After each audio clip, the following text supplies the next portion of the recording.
अरे ये क्या, जगन्नाथ भगवान के गहने चोरी हो गए। सुबह होते ही मंदिर में हड़कंप मच चुका था।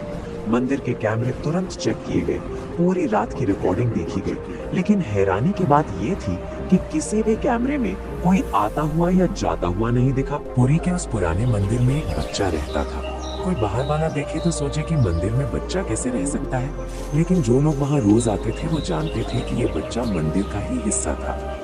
उसका कोई नाम कागजों में नहीं था, ना माँ की, ना बाप, ना कोई पहचान। लोग उसे बस मुगु कहकर बुलाते थे।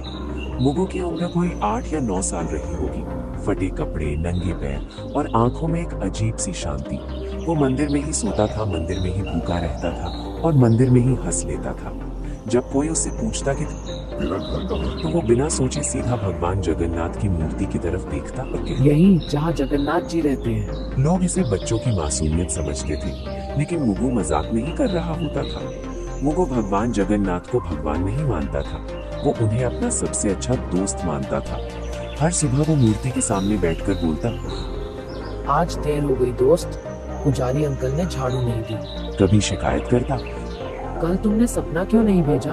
और कभी रूठ जाता, अगर आज खिचड़ी नहीं मिली ना तो मैं बात नहीं करूंगा। अजीब बात ये थी कि मुगु की बातें कभी खाली नहीं जाती थी। एक दिन दोपहर की आरती के बाद मंदिर में एक औरत आई। उसके कपड़े फटे थे, आंखें सूजी हुई थी और आवाज कांप रही थी। वो भगवान के सामने गिर पड़ी और रोते हुए बोली, मेरे बच्चे को बचा लो का, वो अस्पताल में है, डॉक्टर कह रहे हैं बिना पैसों के इलाज नहीं होगा। मंदिर में लोग खड़े थे, कोई बोला भगवान को छोड़ो। जो होगा अच्छा होगा, लेकिन कोई आगे नहीं बढ़ा। मुगु सब देख रहा था। वो धीरे से उस औरत के पास गया और पूछा, आंटी आपका बच्चा कितना छोटा है? औरत ने रोते हुए कहा, मुगु चुप हो गया। उस रात जब मंदिर बंद हो गया और सब लोग चले गए, मुगु अकेला भगवान के सामने बैठा रहा। बहुत देर तक वो कुछ नहीं बोला, फिर धीरे से पूछा, दोस्त, वो बच्चा मर जाएगा क्या? मूर्ति चुप थी। मुगु की आंखें भर आई। उसने कहा, अगर उसके पास माँ है तो उसे क्यों ले जाओगे? उसी पल मुगु को ऐसा लगा जैसे किसी ने बहुत पास से कहा, मेरी मोतियों की माला ले जाओ। मुगु घबरा गया। उसने मूर्ति की तरफ देखा और बोला, आप नाराज नहीं आप नाराज नहीं होगे? कोई जवाब नहीं आया, लेकिन मुगु की नजर माला पर टिक गई। अगली सुबह मंदिर में हड़कंप मच गया। पुजारी चिल्लाने लगे, अरे ये क्या, भगवान की मोतियों की माला गायब है। कैमरे चेक किए गए, पूरी रात की रिकॉर्डिंग देखी गई, लेकिन ना कोई आता दिखा ना कोई जाता। तभी एक आदमी बोला, कल रात मैंने उसी बच्चे को मंदिर में घूमते देखा। सबकी नजर एक साथ मुगु पर चली गई। मुगु कुछ नहीं बोला, उसकी मुट्ठी कांप रही थी। उसी समय मंदिर के बाहर वही औरत खुशी से रो रही थी। वो सबको बता रही थी कि किसी ने भगवान की माला बेचकर उसके बच्चे का ऑपरेशन करवा दिया। मंदिर के अंदर लोग भगवान को देख रहे थे और मंदिर के बीच में एक बच्चा चुपचाप खड़ा था। एक पुजारी ने परेशान होकर कहा, अगर कोई इंसान आया होता तो कैमरे में जरूर दिखता। दूसरे पुजारी ने धीरे से कहा, ऐसा तो तभी हो सकता है जब कोई आया ही। लोगों में खुसर खुसर बढ़ने लगी और हर कोई एक दूसरे की तरफ शक से देखने लगा। उसी भीड़ में एक आदमी ने अचानक कहा, रात को मैंने मुगु को मंदिर में घूमते देखा। ये बात सुनते ही सबकी नजर एक साथ मुगु पर चली गई। मुगु उस समय मंदिर के एक कोने में खड़ा था और उसे समझ नहीं आ रहा था कि सब लोग उसे ऐसे क्यों देख रहे हैं। एक आदमी ने सख्त आवाज में पूछा, तू रात को मंदिर में क्या कर रहा था? मुगु ने धीरे से कहा, रोज की तरह भगवान से बात कर रहा भीड़ था। में से किसी ने ये कहा। बच्चा हमेशा यहाँ रहता है और इसे सब कुछ पता होता है। किसी और ने कहा। अगर कैमरे में कोई नहीं दिखा तो चोरी इसी ने की होगी। मुगु की आंखें भर आई और उसने कहा मैंने कि कुछ भी चोरी नहीं किया है। मैंने जो उसने बस किया वो इतना कहा भगवान के कि कहने उसने पर जो किया था। किया वो भगवान के कहने पर किया था। ये सुनकर लोग हंस पड़े और किसी ने ताना मारते हुए कहा, भगवान बच्चों से चोरी नहीं करवाते। मुगु कुछ नहीं बोला और उसकी नजर जमीन पर टिक गई। उसी समय मंदिर के बाहर शोर मच गया, क्योंकि वही औरत भागती हुई आई थी जो कल रो रही थी। वो खुशी से कांपती आवाज में बता रही थी कि उसके बच्चे का ऑपरेशन हो गया है और डॉक्टरों ने जान बचा ली है। उस औरत ने रोते हुए कहा, किसी ने भगवान की मोतियों की माला बेचकर पैसे दिए हैं। ये सुनते ही मंदिर के अंदर सन्नाटा फैल गया और लोगों के चेहरे बदलने लगे। मोतियों की माला अब सवाल ये नहीं था कि बच्चा बचा कैसे, बल्कि ये था कि माला आखिर गई कहाँ। मुगु अब भी चुपचाप खड़ा था और उसे नहीं पता था कि अगला सवाल सीधे उसी की जिंदगी बदलने वाला है। मंदिर के अंदर अब माहौल बदल चुका था और जो लोग सुबह तक चमत्कार की बात कर रहे थे वही अब सवाल पूछ रहे थे। हर नजर मुगु पर टिकी थी और किसी को उसकी मासूमियत दिखाई नहीं दे रही थी। एक आदमी ने ऊंची आवाज में कहा कि अगर माला भगवान के कहने पर ली गई थी तो वो अभी वापस क्यों नहीं आई? मुगु ने घबराई हुई आवाज में कहा, मुझसे कहा गया था कि वो माला उस माँ को दे आओ ताकि उसका बच्चा बच सके।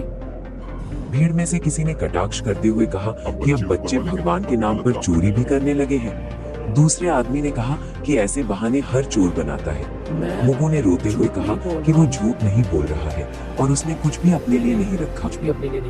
उसने कहा कि अगर माला चाहिए तो वो भगवान से पूछ ले कि सच क्या है। ये बात सुनकर पुजारी भी असहज हो गए क्योंकि कोई भी भगवान से सवाल नहीं करना चाहता था। मुख्य पुजारी ने कड़े शब्दों में कहा कि जब तक सच्चाई सामने नहीं आती तब तक बच्चे का यहाँ रुकना ठीक नहीं होगा। तब तक बच्चे को मंदिर में नहीं रहने दिया जाएगा। मुगु को जैसे ही ये बात समझ आई उसका चेहरा सफेद पड़ गया। उसने डरते हुए पूछा कि क्या वो भगवान के पास भी नहीं रह सकता? किसी ने जवाब नहीं दिया और दो आदमी आगे बढ़कर उसे मंदिर के बाहर ले गए। मुगु बार बार पीछे मुड़कर भगवान की मूर्ति की तरफ देख रहा था, जैसे किसी जवाब का इंतजार कर रहा हो। मंदिर के बाहर उसे पत्थर की सीढ़ियों पर बैठा दिया गया और कहा गया कि यहाँ से कहीं मत जाना। धूप तेज थी और मुगु को प्यास लग रही थी, लेकिन किसी ने पानी तक नहीं दिया। अंदर मंदिर में पूजा फिर से शुरू हो गई और लोग भगवान से सुख शांति की प्रार्थना करने लगे। बाहर एक बच्चा चुपचाप बैठा था, जिसे समझ नहीं आ रहा था कि उसने गलत क्या किया। मुगु ने खुद से कहा, अगर भगवान ने कहा था तो फिर सजा मुझे क्यों मिल रही है? उसकी आंखों से आंसू गिरने लगे और वो पहली बार भगवान से बिना बोले सवाल कर रहा था। उसी समय मंदिर के अंदर अचानक हवा तेज चलने लगी और दीपक की लौ हिलने लगी। कुछ लोगों ने इसे भगवान की नाराजगी कहा और कुछ ने इसे महज हवा का झोंका मान लिया। मुगु अब भी सीढ़ियों पर बैठा भगवान की तरफ देख रहा था और उसे नहीं पता था कि ये चुप्पी आने वाले तूफान की शुरुआत। शाम होते ही मंदिर के समिति की बैठक बुलाई गई क्योंकि मामला अब सिर्फ माला का नहीं रहा था। लोग बाहर खड़े थे और अंदर यह तय हो रहा था कि एक अनाथ बच्चे के साथ क्या किया जाए। एक सदस्य ने कहा कि अगर आज सख्ती नहीं दिखाई गई तो कल हर कोई भगवान के नाम पर कुछ भी उठा लेगा। दूसरे ने कहा, बच्चे को बाहर रखने से मंदिर की शांति बनी रहेगी। मुख्य पुजारी चुप बैठे थे और बार बार भगवान की मूर्ति की तरफ देख रहे थे। आखिर उन्होंने भारी आवाज में कहा कि जब तक माला वापस नहीं आती वो मंदिर में नहीं रहेगा। ये फैसला होते ही किसी ने बाहर आकर लोगों को बता दिया कि बच्चे को मंदिर से निकाल दिया गया। भीड़ में कुछ लोग चुप थे और कुछ ने सिर हिलाकर सहमति जता दी। मुगु को जब ये बताया गया तो उसने बहुत धीमे से पूछा कि क्या वो रात को भी यहाँ नहीं सो सकता? कोई जवाब नहीं आया और उसे मंदिर के मुख्य दरवाजे से बाहर कर दिया गया। मुगु दरवाजे के पास कुछ देर खड़ा रहा और फिर सीढ़ियों पर बैठ गया। उसे समझ नहीं आ रहा था कि भगवान के घर में उसके लिए जगह कैसे खत्म हो गई। उसी समय मंदिर के अंदर एक पुजारी ने देखा कि भगवान की मूर्ति के पास रखा फूल मुरझा गया है। उसने इसे अशुभ संकेत बताया, लेकिन किसी ने उसकी बात पर ध्यान नहीं दिया। रात बढ़ती गई और मंदिर के कपाट बंद हो गए। मुगु बाहर ही बैठा रहा और ठंडी हवा में सिकुड़ता गया। उसने खुद से कहा कि शायद भगवान उसे आज रात जवाब देंगे, लेकिन बहुत देर तक कुछ नहीं हुआ और सिर्फ घंटियों की दूर की आवाज सुनाई देती रही। उसी रात शहर में एक अजीब सी खबर फैलने लगी कि अस्पताल में उस बच्चे की हालत अचानक बहुत सुधर गई है। डॉक्टर कह रहे थे कि इलाज उम्मीद से कहीं ज्यादा असरदार रहा। लोगों ने इसे भगवान की कृपा कहा और कुछ ने मंदिर में फिर से दान देने की बात की। किसी ने ये नहीं पूछा कि उस कृपा की कीमत किसने चुकाई। मुगु को इस खबर की कोई जानकारी नहीं थी और वो बाहर बैठे बैठे सो गया। उसके चेहरे पर डर नहीं था बल्कि थकान थी, जैसे उसने बहुत भारी बोझ उठा लिया हो। आधी रात के बाद मंदिर के अंदर अचानक दीपक अपने आप तेज हो गया।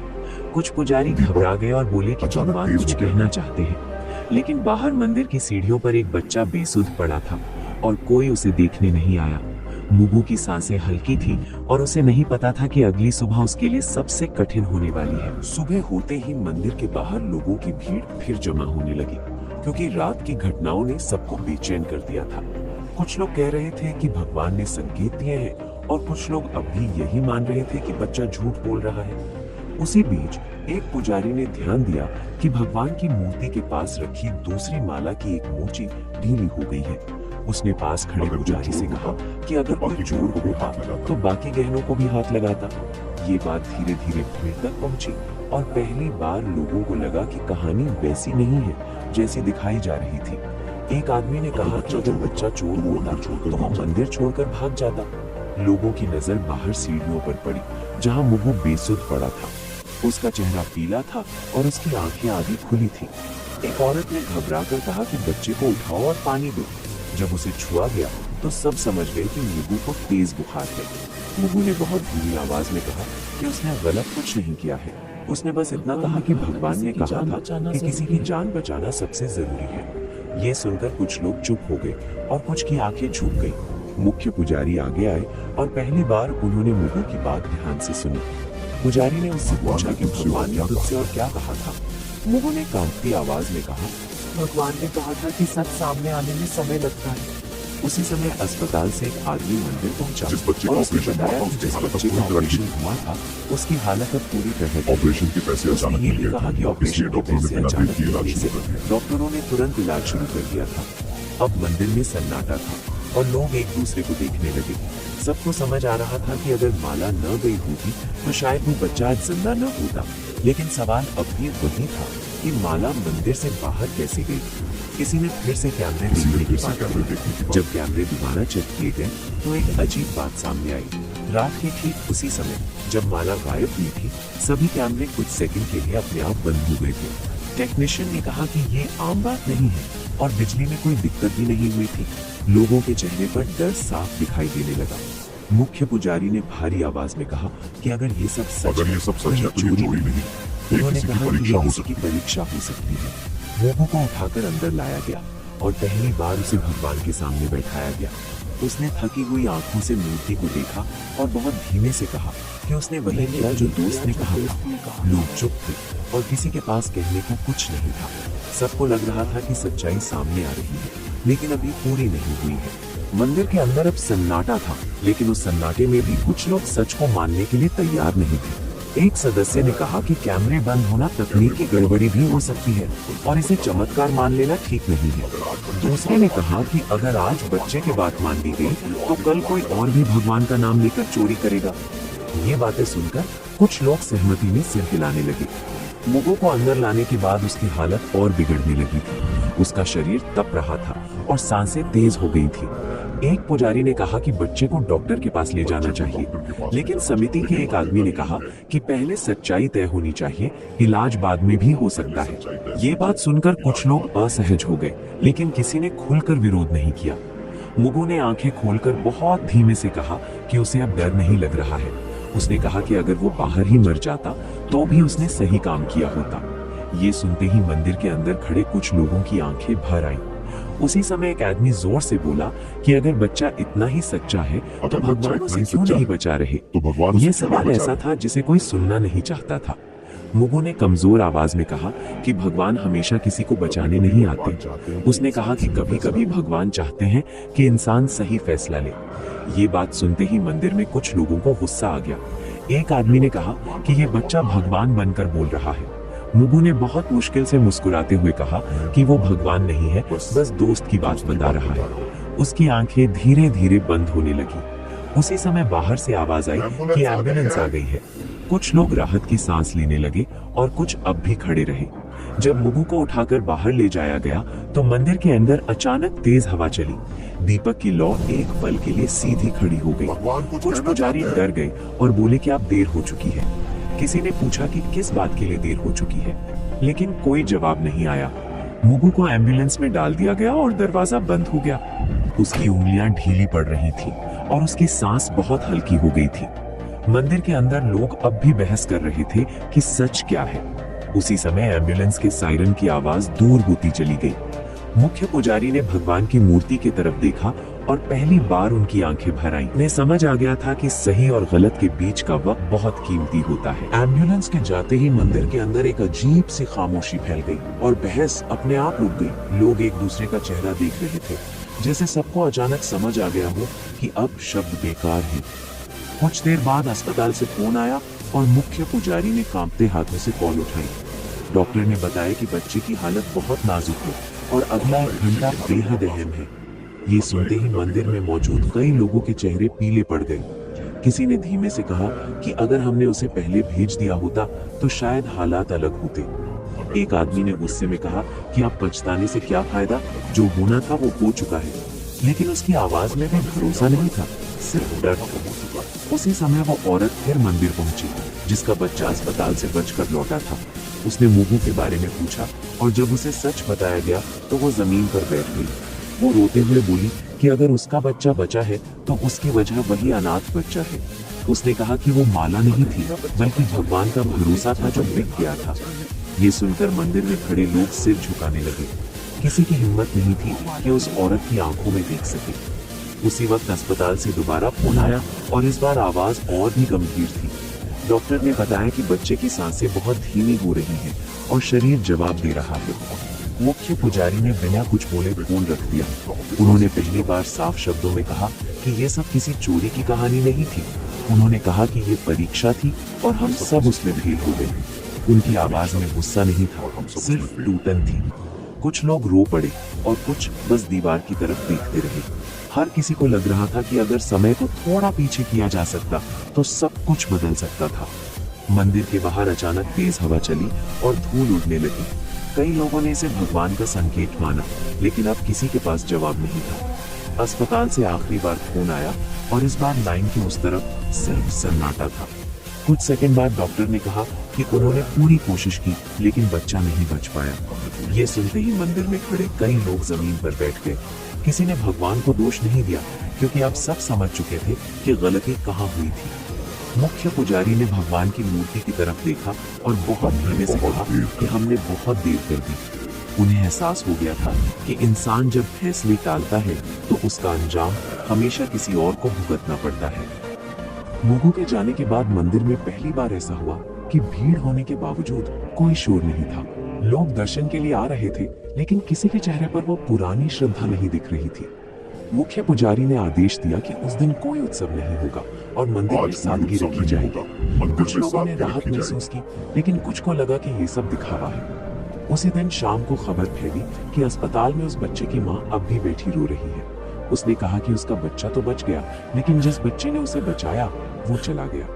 ये बात सुनकर कई लोग पहली बार घर जाकर चुपचाप हुए। किसी ने किसी को नहीं बताया, लेकिन हर किसी के भीतर कुछ टूट चुका था। अगली सुबह मंदिर के एक कोने में सफाई करते समय एक पुजारी को फर्श पर कुछ पड़ा मिला। वो एक छोटी सी पोटली थी जिसे मुगु हमेशा अपने पास रखता था।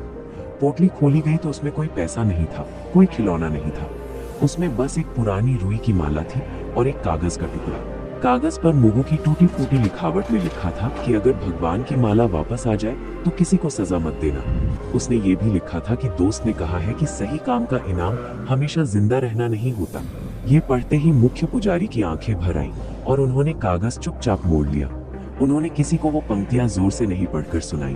उसी समय एक और अजीब बात हुई जिसे सबने महसूस किया, लेकिन कोई बोल नहीं पाया। भगवान की मूर्ति के गले में अगली सुबह मोतियों की वही माला वापस दिखने लगी। कैमरे फिर चेक किए गए, लेकिन इस बार भी कुछ नहीं दिखा। ना कोई आता दिखा, ना कोई जाता, बस माला अपनी जगह पर थी। कुछ लोगों ने इसे भगवान की लीला कहा और कुछ ने इसे अपनी गलती मान लिया, लेकिन इस बार किसी ने ताली नहीं बजाई और किसी ने जयकारा नहीं लगाया। मुख्य पुजारी ने धीरे से कहा कि ये माला वापस नहीं आई है, बल्कि हमें वापस मिली है। उनकी आवाज में आदेश नहीं था, सिर्फ स्वीकार था। उसी दिन मंदिर के बाहर एक छोटा सा दिया जलाया गया, बिना किसी घोषणा के। लोग आते गए और चुपचाप दिए के सामने सिर झुकाते गए। कोई नहीं जानता था कि ये दिया किसके लिए है, लेकिन सब समझ रहे थे। मुगु का नाम किसी ने नहीं लिया, लेकिन उसकी कमी हर किसी को महसूस हो रही थी। शाम ढलते ही मंदिर के बाहर एक बच्चा आकर सीढ़ियों पर बैठ गया। वो मुगु जैसा नहीं दिखता था, लेकिन उसकी आंखों में वही इंतजार था। एक आदमी ने उसे देखा और कुछ देर तक खड़ा रहा। उसके मन में पहली बार ये सवाल उठा कि क्या वो आगे बढ़ेगा या फिर देर कर देगा। अगली सुबह मंदिर हमेशा की तरह खुला, लेकिन माहौल पहले जैसा नहीं था। लोग दर्शन के लिए आए, सिर झुकाया और बिना ज्यादा रुके बाहर निकल गए। मुगु की बात अब कोई जोर से नहीं करता था, लेकिन हर कोई उसके बारे में सोच रहा था। मुख्य पुजारी ने उस दिन बहुत कम शब्दों में पूजा करवाई। उन्होंने भगवान से कुछ मांगा नहीं, बस चुपचाप हाथ जोड़कर खड़े रहे। मंदिर के बाहर वही आदमी उस बच्चे को लेकर फिर आया। इस बार बच्चे ने डर के बिना सीढ़ियों पर कदम रखा। किसी ने टोका नहीं, किसी ने सवाल नहीं किया। जैसे सब समझ गए हो कि कुछ सवालों का जवाब नियम नहीं होते। उस बच्चे को खाना दिया गया, पानी दिया गया और एक कोने में बैठा दिया गया। वो बार बार भगवान की मूर्ति की तरफ देख रहा था। उसने आदमी से पूछा कि क्या भगवान उससे नाराज होंगे। आदमी ने कहा कि भगवान कभी बच्चों से नाराज नहीं भगवान होते, कभी बच्चों इंसानों से होते इंसानों से। ये सुनकर बच्चा हल्का सा मुस्कुराया, ठीक वैसे ही जैसे कभी मुगु मुस्कुराया करता था। शाम को मुख्य पुजारी बाहर आए और पहली बार लोगों से बोले। उन्होंने कहा कि भगवान ने किसी से माला वापस नहीं मंगवाई थी, बल्कि हमें हमारी इंसानियत याद दिलाई थी। उन्होंने कहा कि भगवान की सबसे बड़ी पूजा समय पर लिया गया सही फैसला होता है। भीड़ में खड़े कई लोगों की आंखें भर आईं। मंदिर के बाहर जल रहा दिया अब भी जल रहा था, लेकिन अब वो किसी की मौत की याद में नहीं, बल्कि एक जिम्मेदारी की तरह जल रहा था। वही औरत जिसका बच्चा बच गया था मंदिर आई। उसने उस बच्चे के सिर पर हाथ रखा और कहा कि कुछ कर्ज कभी उतरते नहीं है। बच्चे ने उसका हाथ पकड़ लिया। उसे शायद पहली बार लगा कि वो अकेला नहीं है। मंदिर की सीढ़ियों पर खड़े होकर आदमी ने आखिरी बार अंदर देखा। उसे लगा जैसे भगवान चुप नहीं है, बस देख रहे हैं। और उस चुप्पी में एक बात साफ थी, भगवान हमेशा किसी चमत्कार से नहीं, कभी किसी इंसान के फैसले से काम करते हैं। वो अब वहां नहीं था, लेकिन अगर कोई आज देर नहीं करता तो यही उसकी सबसे बड़ी मौजूदगी थी। कहानी हमें ये सीख देती है कि कई बार बच्चे घर से पैसे ले लेते हैं या चुरा लेते हैं तो माँ बाप बहुत गुस्सा हो जाते हैं और जाने क्या क्या कह देते हैं। मगर हमेशा याद रखिए, हर कहानी के दो पक्ष होते हैं। चाहे एक पक्ष आपको कितना भी सही या कन्विंसिंग लगे, दूसरे पक्ष को भी सुनना चाहिए। पहले ये जानिए कि उस बच्चे की स्थिति और परिस्थिति क्या है, उसके बाद ही कोई निर्णय ले और उसे प्यार से समझाएं। अगर आपको ये कहानी या इसकी सीख अच्छी लगी हो तो कमेंट में जय जगन्नाथ लिखें और इसे दूसरों के साथ भी साझा करें ताकि वे भी इससे सीख सके। जय जगन्नाथ।